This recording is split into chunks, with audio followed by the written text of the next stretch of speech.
President নির্বাচন হওয়ার কথা ছিল আগামী বছরের জুনে, কিন্তু গত মে মাসে ইব্রাহিম রাইসির মৃত্যুর পর 1 বছর আগেই গত জুনে অনুষ্ঠিত হয় ভোট গ্রহণ।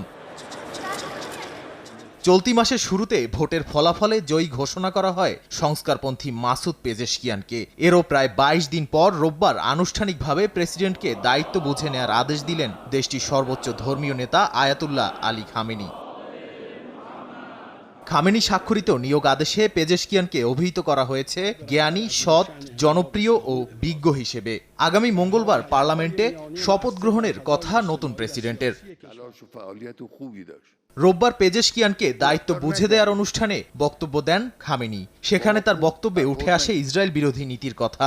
নতুন প্রেসিডেন্টকে সর্বদা ইসরায়েল বিরোধিতা অনুসরণের আহ্বান জানিয়ে খামেনি বলেন, ইসরায়েল কোনো রাষ্ট্র নয়, এটি একটি অপরাধী গোষ্ঠী।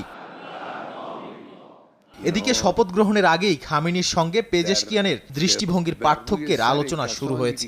জ্যেষ্ঠ কর্মকর্তা থেকে বিরোধী নেতাদের ভাষ্য, দ্বৈত শাসন ব্যবস্থার কারণে রাষ্ট্রীয় নীতি, পরমাণু কর্মসূচি বা পশ্চিমা বিশ্বের সঙ্গে সম্পর্ক জোরদারে পেজেশকিয়ান কতটা পরিবর্তন আনতে পারবেন সেটাই এখন দেখার বিষয়।